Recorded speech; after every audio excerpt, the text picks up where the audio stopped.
मेहनत में खामोशी रख, मेहनत में खामोशी रख, परिणामों में चीख। जीता तो सिर्फ जीत मिलेगी, हारा तो मिले सीख।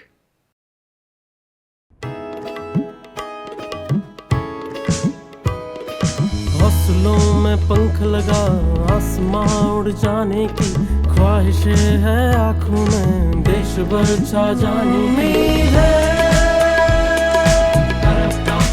है, उम्मीद है, उम्मीद है।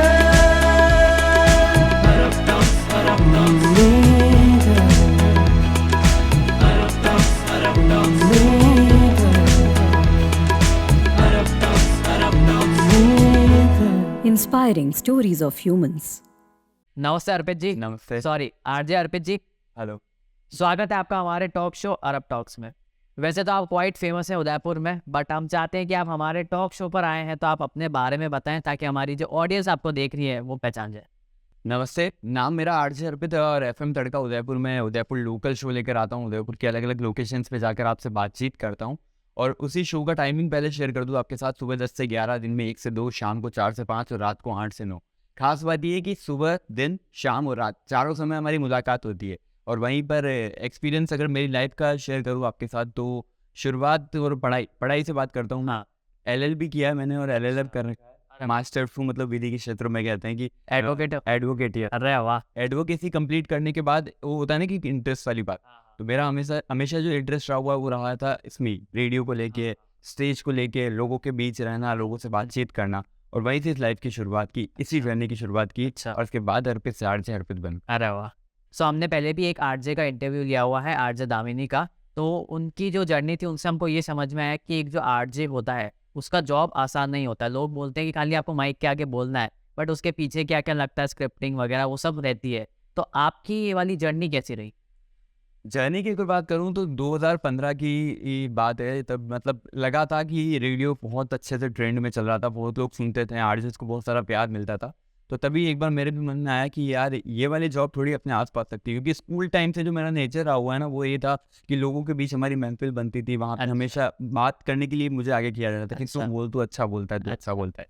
पर सबसे खतरनाक बात ये थी कि मेरी लाइफ का अगर मैं देखा जाए तो बहुत इंट्रोवर्ट इंसान रहा हुआ हूँ। अच्छा। मेरे को बहुत बहुत डर लगता था इस चीज़ को लेके कि यार मैं बोल पा रहा हूँ या नहीं बोल पा रहा हूँ, या मैं अच्छा बोल रहा हूँ या नहीं बोल रहा हूँ, क्या मैं गलत बोल रहा हूँ, लोग मेरी बात समझ पा रहे हैं या नहीं समझ पा रहे, ये एक मेरे अंदर डर रहता था हमेशा पे। तो फिर भी एक मन में ये कॉन्फिडेंस था कि यार लोग अगर हंसते हैं मेरी बात पे तो अच्छा ही होगा। उसके बाद 2000 कनेक्ट कर रहा है इसलिए कनेक्ट करते थे एग्जैक्टली। तो वो कनेक्ट ऐसा करते थे कि हाँ मतलब मैंने अगर पंच मारा तो उनको समझ में आ रहा है, मतलब मेरा डिलीवर सही है। मेरे मन में हमेशा से ये रहा हुआ है। तो 2015 की बात है, अपनी पूरी फैमिली के साथ हम लोग कार में ड्राइव कर रहे थे, कहीं जा रहे थे, तो अचानक से एक आरजे की वॉइस आई थी रेडियो पे। अच्छा। तो तब ना मुझे पता था कि आरजे क्या होता है, हाँ। मेरे घर में किसी को पता था कि आरजे क्या होता है, बट मैंने ऐसे ही रैंडमली बोल दिया कि ये जो रेडियो पे आवाज़ आई ना, देखना एक दिन मेरी भी ऐसी अरे आवाज़ वाह। है।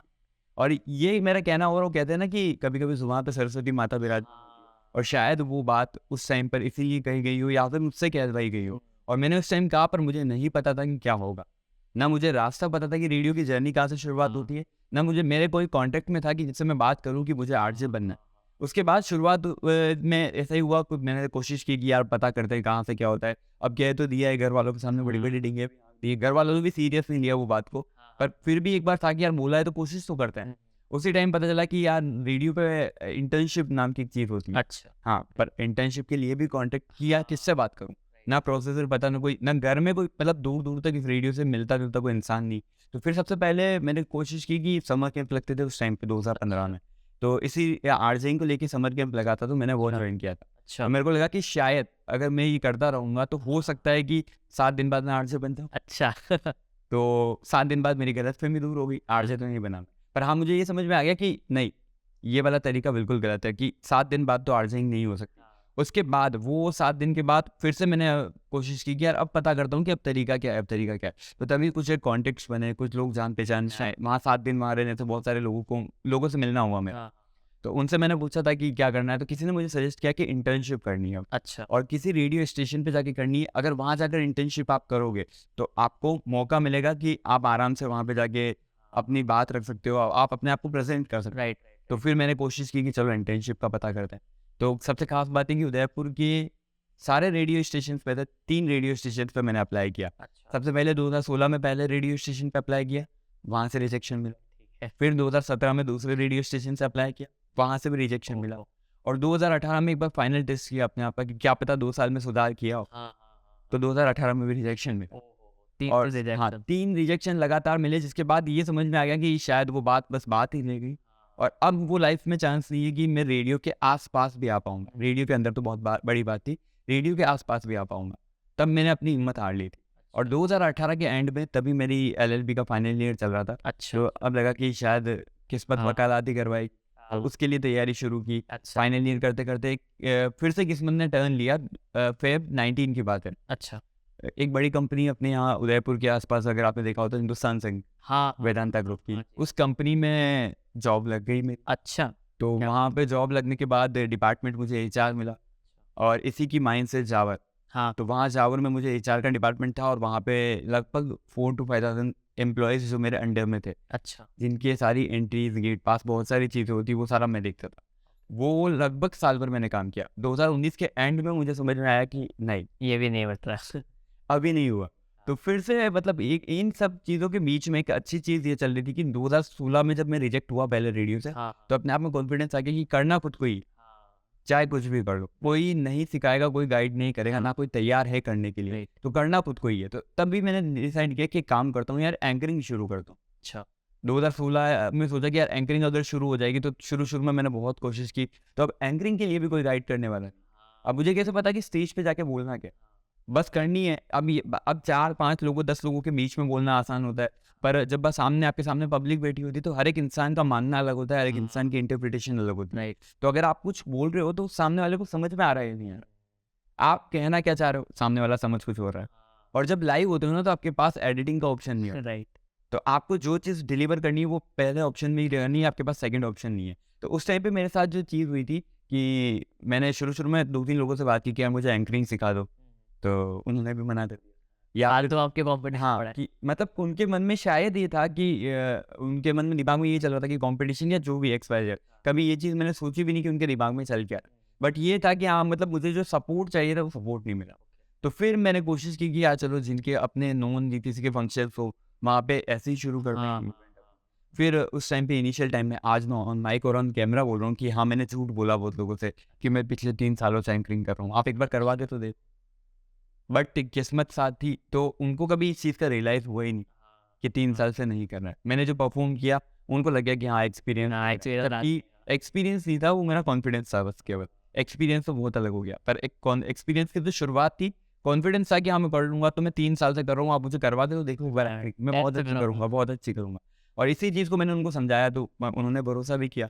भरोसा करने के बाद शुरू में इवेंट्स भी मिलने शुरू हुए। अच्छा। कुछ इवेंट्स मिले, साल के शुरू के 6 महीने में अच्छे खासे इवेंट्स मिले, फिर लोगों ने नाम जान लिया, तब तक एक प्रोफाइल क्रिएट हो गई मेरी कि हाँ, चलो एंकरिंग में। तो इससे ये फ़ायदा मिला कि लोग मुझे जानने लगे। अच्छा। हाँ, कि चलो अगर कोई है, तो उस टाइम पे अर्पित के साथ में मारवाड़ी, जो मेरा सरनेम है, अच्छा। वो लगा कि मैंने एंकर अर्पित मारवाड़ी से काम शुरू किया था। अच्छा। तो तब मैं लोग इसी से जानते थे कि बहुत लोग मारवाड़ी के नाम से जानते थे, बहुत लोग अर्पित के नाम से जानते थे, बहुत एंकर अर्पित के नाम से जानते थे। अच्छा। तो ये चीज़ क्रिएट हुई, लोगों ने भी फिर, जो मेरे खास लोग थे, जो मेरे नॉन थे, उन लोगों ने फिर प्रमोट करना शुरू किया कि अगर आपको एंकर चाहिए या ये चीज़ है, तो एक मेरा फ्रेंड है, अगर आप चाहो तो उन्होंने सजेस्ट किया। फिर उसके बाद इवेंट्स करने के बाद तो ऐसा हुआ कि मतलब टच वुड कि लगातार चलता था, लगातार चलता रहा। तो फिर इसीलिए शायद ये था कि उस फेज में मैं रेडियो से रिजेक्ट भी हो रहा था ना, तो भी अंदर कॉन्फिडेंस था कि स्टेज पे तो रेडियो नहीं मिला, पर स्टेज है मेरे पास। तो बस वो चीज़ चलती रही साइमल्टेनियसली। उसके बाद 2019 में जब हिंदुस्तान जिंक में गया, तो हिंदुस्तान जिंक में जाने के बाद भी मेरे साथ सबसे अच्छी चीज़ ये थी कि स्टेज मेरे साथ था। अच्छा। हाँ, मैंने स्टेज कभी नहीं छोड़ा, चाहे मुझे रेडियो ने रिजेक्ट किया, पर मैंने स्टेज कभी नहीं छोड़ा। और वो स्टेज को लेके जो प्यार था, वो आज भी बरकरार है कि अगर मुझे कोई बोल दे कि स्टेज पे बात करनी है, खड़ा होना है, तो 1 घंटा 2 घंटा भी कोई बड़ी बात नहीं अरे है। वाह। आराम से मैं खड़े होकर बातचीत कर सकता हूँ, अपनी कहानियाँ इतनी सारी, अपने किस्से इतने सारे वो सुना सकता हूँ। तो तभी ऐसा हुआ था कि 2019 में जब हिंदुस्तान जिंक में था मैं, तो जिंक पर जॉब करते करते दिसंबर में रियलाइज़ हो गया कि नहीं, अभी टाइम बाकी है और अभी कुछ और करना है। और उसके अलावा एक मन में ये चीज़ थी कि अगर अभी मैं यहाँ पे लग गया, तो मेरी पूरी लाइफ यहीं निकल जाए। हाँ। उसके बाद जो मेरा नेचर है, जो कम्युनिटी में रहने का शौक है मेरे को, जो लोगों से बात करने में इंटरेस्ट है, वो चीज़ खत्म हो जाएगी। फिर मेरी एक जॉब भी बन के रह जाएगी। और अभी लग रहा था कि नहीं यार, एक बार और हाथ पैर मार के देख लिया जाए। अच्छा। हाँ, मतलब अंदर ही अंदर कॉन्फिडेंस आ गया कि एक बार और ट्राई करते हैं, लास्ट टाइम ट्राई करते हैं, और अगर कहीं भी कुछ भी नहीं मिला, तो उसके बाद ठीक है, फिर बाद में हाँ। वकालत तो ही, काला कोट अपने साथ, तो उसी कॉन्फिडेंस के साथ मैंने सब छोड़ दिया कि चलो ठीक है, एक बार और हिंदुस्तान सिंह छोड़ने की बात है। सबसे बड़ा मुश्किल काम था हिंदुस्तान सिंह छोड़ना, मतलब आसपास वालों को कन्विंस करना। आप खुद तो अंदर से कन्विंस हो क्योंकि आप खुश नहीं हो, पर दूसरों को समझाना कि मैं खुश नहीं हूँ, ये भी एक मेरे लिए टास्क था। फिर उसके बाद उनके मन में ये सवाल कि अब आगे क्या, तो इसका मेरे पास कोई जवाब नहीं, कि मुझे भी नहीं पता कि आगे क्या। अगर मेरे हाथ में कहीं और का ऑफर लेटर पड़ा है तो ठीक है, आप जॉब छोड़ सकते हो, अभी तो वो भी नहीं है। तो अब ये मेरे लिए एक और दिक्कत वाली बात थी कि हाँ, सबको समझाना। चलो मम्मी पापा ने तो सपोर्ट कर दिया, घर वालों ने सपोर्ट कर दिया, पर डर तो रिश्तेदारों से लगता है, राइट।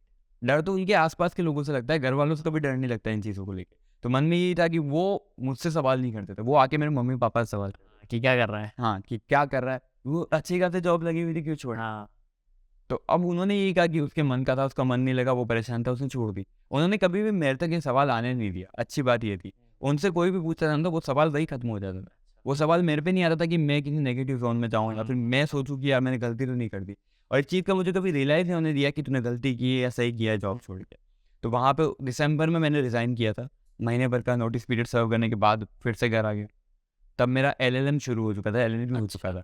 तो तब मैंने सोचा कि चलो LLM की कंप्लीट हो रही पढ़ाई, यहाँ तक हाँ, LLB हो जाएगी, तब तक अगर काम नहीं हुआ और LLM हो जाएगी, उसके बाद भी अगर काम नहीं हुआ तो फिर वकालत लास्ट में करनी है। तो 2 साल और लाइफ को देने का टाइम मिल गया मेरे को उस टाइम पे, पढ़ाई के साथ साथ। तो पढ़ाई साइमल्टेनियसली चली रही थी और इसी बीच मैंने मास कम्युनिकेशन कर लिया। अच्छा, हाँ, डिस्टेंस से। और एक मेरा कंप्लीट हो चुका था PGDM HR, ह्यूमन रिसोर्स में मैंने MBA के इक्विवेलेंट एक डिग्री होती है वो कंप्लीट कर ली थी। और तभी जैसे ही जॉब छोड़ी और उसी के बाद पता चला कि उदयपुर के माया FM में वैकेंसी इंटर्न। अच्छा, तो ये थी Feb 2020 की बात। अब किस्मत ने ज्वाइनिंग तो दिलवा दी, इस बार रिजेक्शन नहीं मिला। अच्छा, हाँ, कि बोल दिया कि चलो ज्वाइन कर लो, सारी चीज़ें हो गई रहती, क्योंकि आपको कहीं ना कहीं देखा ही होगा। बहुत चीज़ें उदयपुर के सर्कल में अब कहीं ना कहीं लोग बैठते तो लोग जानने भी लग चुके थे, तो उस वजह से ये था कि चलो आ जाओ, कोई दिक्कत नहीं है। ज्वाइनिंग करने के बाद अब रेडियो ने रिजेक्ट नहीं किया, अब समय ने रिजेक्ट किया। अच्छा, तब आया मार्च में कोरोना। हाँ, और रेडियो को मैंने सीखना शुरू ही किया था, मतलब मेरे लिए शुरू के 10-15 दिन निकले थे और मार्च में कोरोना आ चुका था। और फर्स्ट वेव जो आई थी वो बहुत ही खतरनाक थी, लोगों को पता ही नहीं था कि आगे क्या होने वाला है। और मेरा रेडियो इधर शुरू ही हुआ था, तो मेरे मन में वापस यही सवाल था, मतलब आ गया, बैरियर आ गया। मतलब ये मेरा बचपन से रहा हुआ है कि कोई भी चीज़ होगी ना तो आसानी से नहीं मिलेगी, स्ट्रगल करना ही पड़ेगा। ये वाली लाइन मैं अपने हाथों में अलग से खिंचवा गया है। अच्छा, कि स्ट्रगल तो करना ही करना पड़ेगा। तो मेरे को कोई दिक्कत थी भी नहीं और मैं मेंटली प्रिपेयर भी था कि अगर आसानी से मिल जाए तो वो चीज़ ही मेरी नहीं। सही बात है। मेरे दिमाग में हमेशा से ये चल रहा था। तो चलो कोविड आया, मैंने सोचा कि सीखना शुरू किया है, अभी भी मौका है, ट्राई तो करते हैं। तो चल ही रहा था रेडियो में। तो उस टाइम पे एक नई चीज़ जो हम लोगों ने सीखी थी वो ये था कि जब सब लोग घर में थे तो रेडियो के स्टूडियो से बाहर निकल के घर पहुँच गए। अच्छा, हाँ, सारे RJs घर से शो कर रहे थे, तो उन सब चीज़ों को मैनेज करना, वो सारी शोज़ एडिटिंग, वो सारे शोज़ लगना, लॉग मैनेजमेंट, जो लॉग होता है जहाँ पे आप लोग रेडियो सुनते हैं तो पूरा लॉग चलता है, तो वो लॉग का मैनेजमेंट, बहुत सारी चीज़ें तो मैंने घर से सीखी। अच्छा, फिर उसी फेज़ में अगर बहुत डिजिटल को लेके भी एक वो बूम आया था, सब लोग घर थे तो डिजिटल पे इंस्टाग्राम लाइव शुरू हुए थे, फेसबुक लाइव शुरू हुए थे, तो सारे डिजिटल क्रिएटिव, डिजिटल डिजाइन, मतलब डिज़ाइंस, और ये क्या बोलते हैं, एक और जो वीडियो एडिटिंग और ये सारे जो पार्ट्स थे, ये सारे के सारे उस टाइम पे आ गए थे। तो ये सारे मैंने बैठ के उस टाइम पे सीखना। अच्छा, ये थोड़े थोड़े मुझे आते थे, पर इनकी अच्छी फिनिशिंग करने के लिए मैंने घर पे अपने आप को टाइम दिया, तो इस टाइम पे मैंने सीखना शुरू कर दिया। तो ये फर्स्ट वेव में कोविड ने मुझे ये सिखा दिया कि हाँ, ये सारी चीज़ें होती है।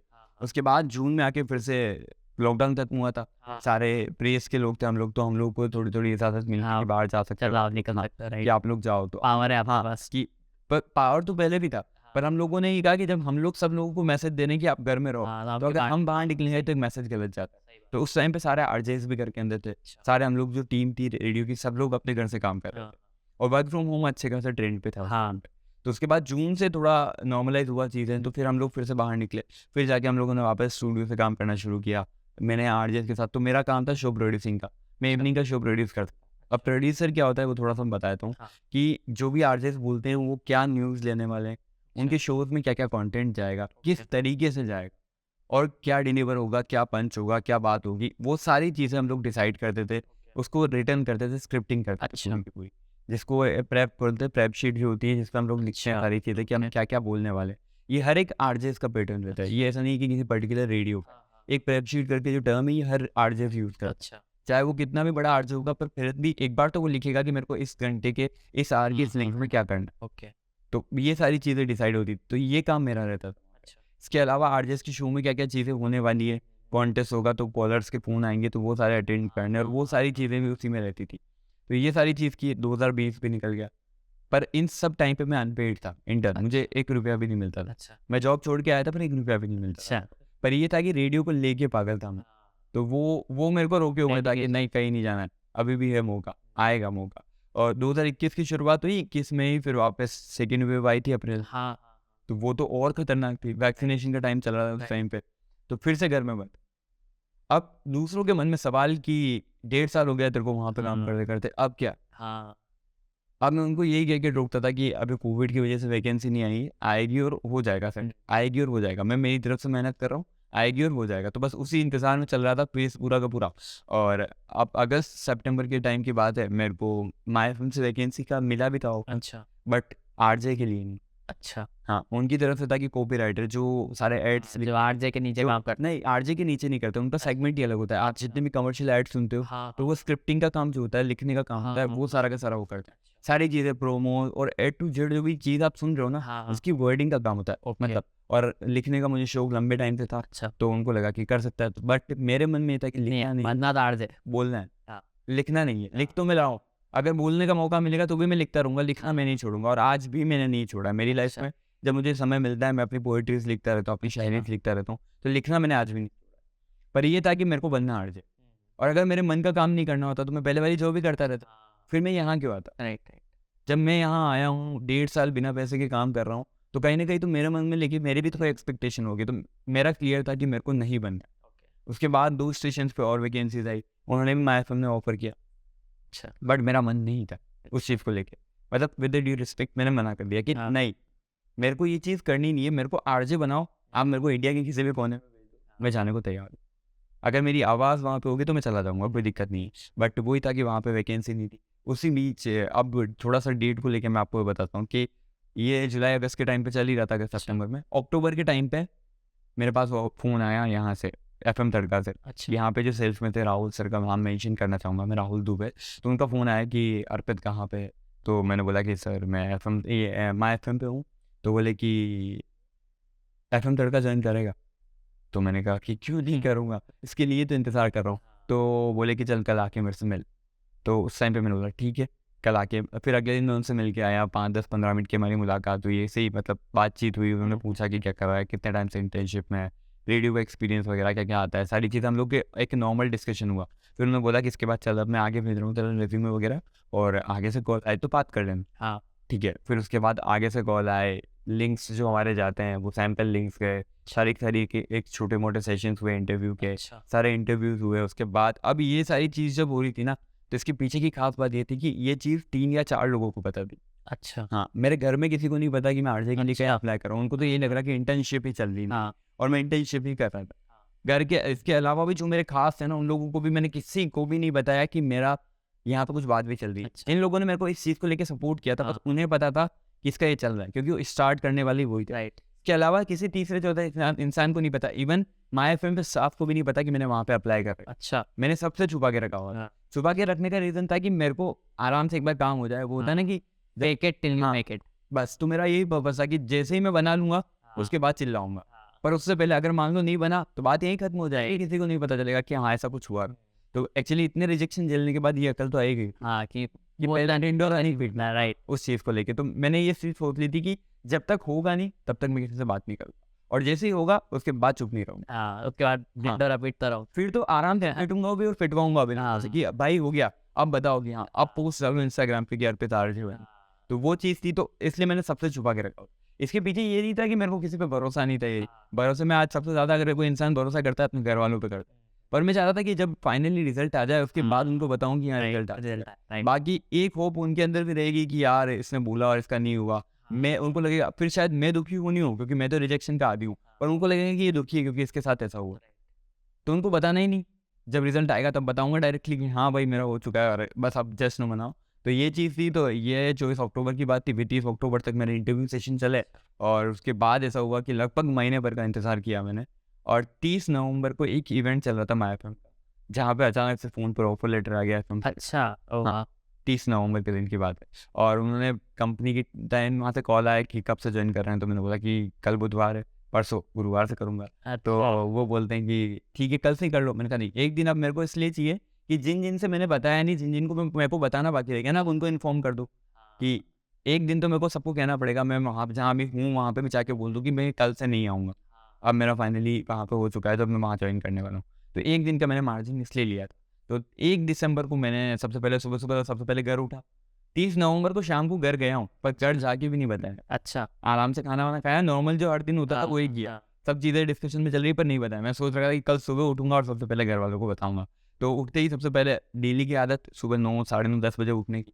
उस दिन अचानक 7 बजे उठ जल्दी गया और ख़ास बात ये कि नींद आ भी नहीं रही। हाँ, एक्साइटमेंट। एक्साइटमेंट कि घर वालों को बताना है कि फाइनली आर्ट्स बन चुका हूँ। तो वो लोग खुद इंतज़ार कर रहे थे कि मतलब कब कोई रिज़ल्ट आएगा। कितने 1.5-2 साल तक का उनका पेशेंस हो चुका था कि कुछ तो हो, कुछ तो हो। वो भी इंतज़ार कर रहे हैं। पर फिर भी सुबह 7 बजे नींद नहीं खुली नींद में मैं उठ के गया, तो मम्मी ने सबसे पहले यही पूछा कि क्या हुआ तेरी तबीयत तो ठीक है?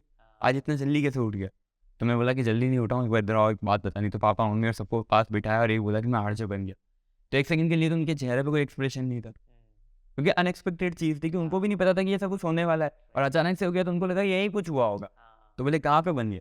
तो मैंने बोला उदयपुर शहर में ही बन गया हूँ।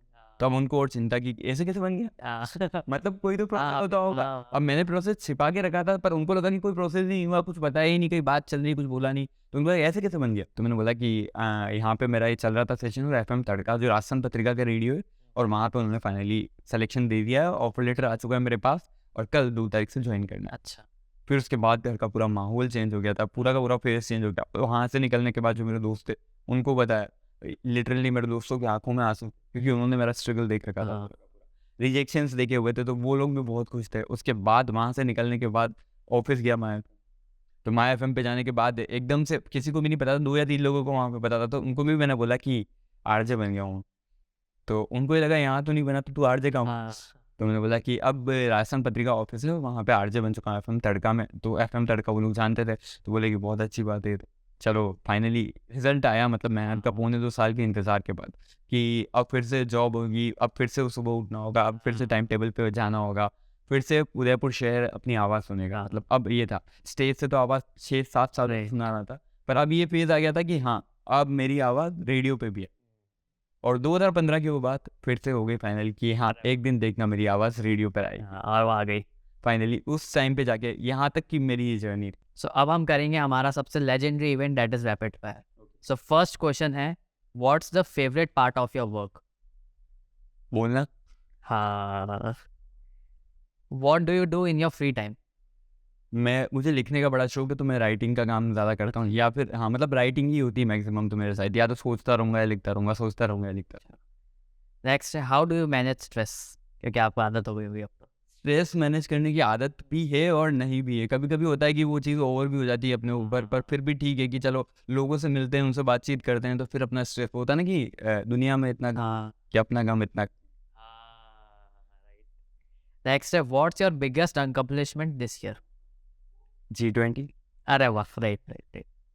What's one of the biggest challenge you have faced till date? मतलब सबसे बड़ा। सबसे बड़ा चैलेंज मेरी लाइफ का, मतलब ये तो चैलेंज थे ही थे सारे लोगों को, क्योंकि सब लोगों को जवाब देना था। हाँ। बहुत लोगों ने बोला कि तू ये नहीं कर सकता, मुझे करना था और किया। जैसे मुझे कितने लोगों ने ये बात बोली थी कि आरजे नहीं बच सकता, बट बना। बन गया। तो ये मेरे लिए एक बड़ा चैलेंज था कि हाँ मतलब लोगों के सवालों के जवाब देने थे, बोल के नहीं करके। करके। Worst advice you ever got? Radio छोड़ दे। हाँ। नेक्स्ट है, you have a dinner party with any 4 people around the world, whom will you? World में अगर मैं बात करूँ तो जिनको मैं सबसे ज़्यादा अपनी लाइफ में मानता हूँ, जिनको मैंने बहुत ज़्यादा सुना है, जिनके शोज़ मैंने सुने, कुमार विश्वास जी जो एक बड़े कवि है, उनको बहुत सुना है और बहुत बड़ा फ़ैन हूँ मैं उनका, तो उनके साथ ज़रूर करना चाहूँगा। और उनके साथ साथ अगर मेरे को मौका मिले तो दूसरे नंबर पे मनोज मुंतशिर भी, जो कि बड़ा प्यारा लिखते हैं, जिनके कई सारे गाने आप हम लोगों ने सुने हैं, तेरी मिट्टी वाला गाना जो एक बहुत बड़ा फेमस गाना रहा है, तो उनके साथ ज़रूर चाहूँगा कि उनके साथ बैठकर बहुत सारी चीज़ें सीखना चाहूँगा। डिनर तो एक बहाना होगा। और तीसरा, अगर मैं उदयपुर से बात करूँ, मुझे मौका मिले तो यहाँ पे लक्ष्यराज सिंह जी मेवाड़, जो कि महाराणा प्रताप के वंशज हमारे शहर के, मैं चाहता हूँ कि उनके साथ अगर मुझे मौका मिले तो डेफिनेटली डिनर करना चाहूँगा। और अगर चौथे में मैं किसी पर्टिकुलर एक इंसान को नहीं, वो सारे लोग जो मेरी माइनस से लेके 100 तक की जर्नी में मेरे साथ रहें, मैं उन सबके साथ डिनर नहीं, गेट टुगेदर करना चाहूँगा, एक बार ज़रूर खाना खाना चाहूँगा, उनके साथ अपना समय बिताना चाहूँगा कि उन्होंने मुझे उन्होंने देख लिया था कि हाँ, ये कर लेगा और वो मेरे साथ हमेशा साथ खड़े रहे। तो ये 4 लोग रहेंगे मेरी लाइफ। सो वापस coming back to the interview, एक काफ़ी क्यूरियोसिटी वाला क्वेश्चन है ये कि जब आप ब्रॉडकास्ट करते हो रेडियो पे और उस टाइम एकदम से अचानक लाइटें चली जाती है, वैसे तो जनरेटर चल जाते होंगे, हाँ। बट जो 1-2 सेकंड का जो टाइम फ्रेम होता है, तो उसमें आपका कैसा एक्सपीरियंस रहता है और आप उस चीज़ को कैसे मैनेज?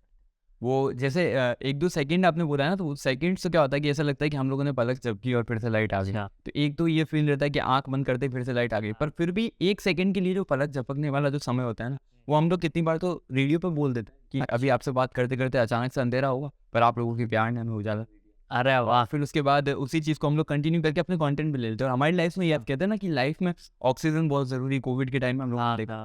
पर एक आरजे के लिए ऑक्सीजन के साथ-साथ कंटेंट बहुत ज़रूरी। तो कंटेंट जो भी हमारे आसपास हो रहा है, जो हमारे आसपास शहर में हो रहा है, वो सारी चीज़ें हम लोग लोगों के साथ शेयर करते हैं और लोगों के साथ जो हो रहा है वो हम लोग उनसे लेते हैं और फिर पूरे उदयपुर को सुनाते हैं। सो एक सवाल मेरे दिमाग में आता है कि जब भी कोई सोचता है, जैसा आपने भी शुरू में बताया कि आपने इंटर्नशिप करी अलग-अलग जगह पे, तो जब कोई इंटर्न आपके पास आता है आपसे काम सीखने, तो आप उसको उसी तरीके से सिखाते हो या आपको लगता है कि यार मैंने इसको सिखा दिया और इसने मेरे से आगे निकल गया, या कंपटीशन वाला फैक्टर जो एक हर जगह आता है, कॉर्पोरेट्स में आता है, बिल्कुल। तो आपको वैसा फैक्टर आता है या आप उसको आराम से ढंग से चीज़ें सिखाते हो? नहीं, या इस चीज़ में मैं आपको बताऊँ कि ये लोगों के मन में शायद होता होगा, मेरे मन में भी कभी-कभी आया होगा क्योंकि इंसान तो मैं भी हूँ। पर एक चीज़ आपको मैं बोलता हूँ कि किसी चीज़ की किसी इंसान को आप रोक लोगे ना सीखने से, तो ऐसा ज़रूरी नहीं कि वो रुक जाएगा। हाँ, अगर उसे सीखना होगा तो वो वैसे ही सीख जाएगा। अगर मेरे सीनियर्स ये सोचते हैं कि इसको नहीं सिखाना है, पर मैंने सोच रखा था कि मुझे सीखना है, तो मैं सीख के निकला। राइट। पर ऐसा हुआ नहीं। तो मेरे साथ हमेशा ये था कि जब मैं इंटर्नशिप कर रहा था ना, उस टाइम पे भी मेरे बाद जो जूनियर इंटर्न्स आए थे, वो उन लोगों को भी मैंने सिखाया। अच्छा, तब तो इनसिक्योरिटी ज़्यादा थी मेरे मन में कि कंपटीशन अभी तो आरजे बना भी नहीं हूँ और उसके बाद मेरे साथ मेरे पीछे जो इंटर्न्स हैं उनको मैं सिखा दूँगा, तो ये मेरे से आगे निकल जाएँगे। तो इनसिक्योरिटी वाली चीज़ कभी मेरे दिमाग में रही भी नहीं। एक्चुअली ना रहने का रीज़न ये था कि मैं कई सालों से एंकरिंग कर रहा हूँ। तो एंकरिंग करते-करते मैंने कई सारे लोगों को एंकरिंग सिखाई भी है। एंकरिंग के समर कैंप्स भी लिए हैं, सेशंस भी लिए हैं। तो मेरे को लोग बोलते, दूसरे लोग बोलते थे, जब आपके दिमाग में कोई चीज़ नहीं आती ना, तो बाहर वाले लोग क्रिएट कर देते हैं कि यार तू ये क्यों कर रहा है? राइट।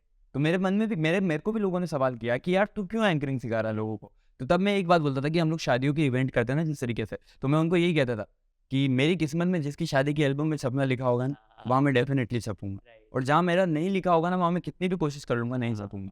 तो अगर मेरा होगा कि मेरे हाथ का होगा तो मेरे पास आएगा, और अगर नहीं होगा तो दूसरे के हाथ का होगा तो उनके हाथ में जाएगा। पर इसके चक्कर में मैं किसी और का सेकना मार दूँ, तो ये तो मैं गलत करूँगा ना अपने साथ और उसके साथ। तो ये चीज़ मेरे से नहीं हो पाएगी। तो मैंने कभी भी ये चीज़ सोच के नहीं किया। और आज के टाइम पे भी अगर मेरे साथ कोई काम करता है ना, तो मैं यही कोशिश करता हूँ कि तू भले मेरे से सीख, मेरे को देख के सीख। या फिर तेरे मन में अगर कोई सवाल है कि यार ये कैसे होता है, ये क्यों होता है, तो ये चीज़ सिखाने के लिए मैं तैयार हूँ। बस इम्पोर्टेंट ये कि सामने वाले के अंदर वो झलक हो कि हाँ, ललक होनी चाहिए कि हाँ नहीं, मेरे को सीखना है, करना ही है। बस सीखना है। आप सिखाओ, सिखाने के लिए 100% तैयार है। जो आता है, ऐसा तो नहीं कि हम लोग भी 100% परफेक्ट है कि भाई आजा जो सीखना है सिखा देंगे। पर हाँ, जितना आता है उतना सिखाने के लिए ऑलवेज रेडी।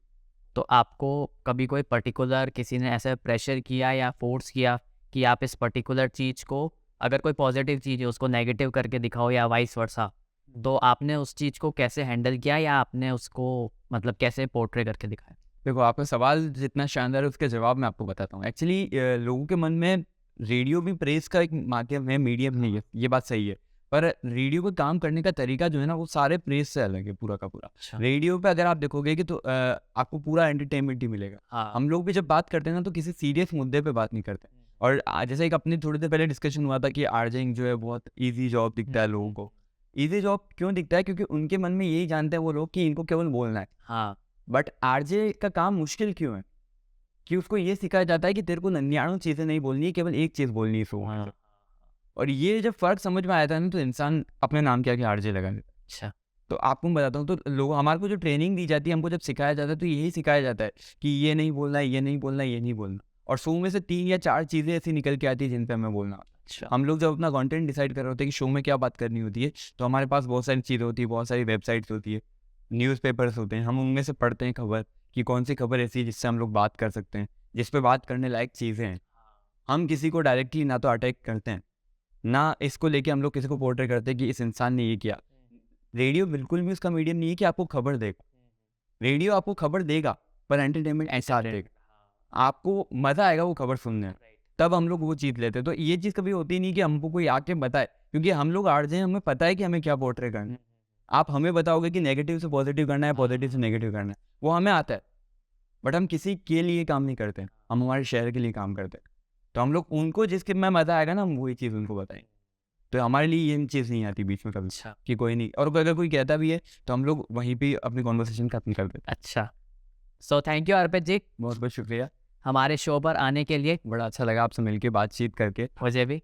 और आपने जो इतनी सारी चीज़ें बताई है, हम आशा करते हैं कि इससे व्यूअर्स की लाइफ में ज़रूर वैल्यू ऐड हुई होगी। So before wrapping up the show, मैं चाहूँगा कि आपको हमारे टॉक शो पर आकर कैसा लगा, और एक एडवाइस आप क्या देना चाहेंगे जो लोग आपको देख और सुन रहे हैं। ओके, पहले तो सबसे पहले बहुत बहुत शुक्रिया आपकी पूरी टीम को, बड़ा अच्छा लगा आप लोगों से मिलके। और अच्छी चीज़ ये कि आप उन सारे लोगों को प्रमोट कर रहे हैं, उन सारे लोगों की कहानी पहुंचा रहे हैं। एक चीज़ इसमें मैं छोटी सी कनेक्ट करना चाहूँगा कि मैंने अपनी लाइफ का जो एक्सपीरियंस किया है ना, यहाँ पर हर एक इंसान में मैंने कहीं ना कहीं एक देखा है कि हर एक इंसान की अपनी एक कहानी है, राइट। और हर एक इंसान से आपको कुछ ना कुछ सीखने को हाँ। मिलेगा। और सबसे अच्छी चीज़ है कि आपने उन्हीं इंसानों को ढूंढना शुरू कर दिया, तो बहुत अच्छी चीज़ है। और बहुत wishing you best of luck, good Thank luck कि आने वाले टाइम पे आप ऐसे ही इसे लगातार करते रहें और लोगों तक लोगों की कहानियाँ पहुँचाते। मेहनत में खामोशी रख, मेहनत में खामोशी रख, परिणामों में चीख, जीता तो सिर्फ जीत मिलेगी, हारा तो मिले सीख। मतलब अगर आपने मेहनत की है तो आप उसको खामोशी से करते रहो, हाँ। आपके रिजल्ट आपकी आवाज़ बनेंगे। और अगर आप जीत गए ना तो आपको केवल जीत मिलेगी, जो 2 दिन रहेगी, 4 दिन रहेगी, 5 दिन रहेगी। पर अगर आप हार गए ना तो उसके बाद आपको जो सीख मिलेगी वो आपके साथ लाइफ टाइम रहेगी। तो हमेशा यही कहना चाहूँगा कि अपनी मेहनत को बरकरार रखिए, कभी भी किसी रिजल्ट के चक्कर में अपनी मेहनत को मत छोड़िए। जो चीज़ आपने डिसाइड की उसे कंटिन्यू करते रहिए, ऑटोमेटिकली आज नहीं तो कभी तो रिजल्ट आएगा।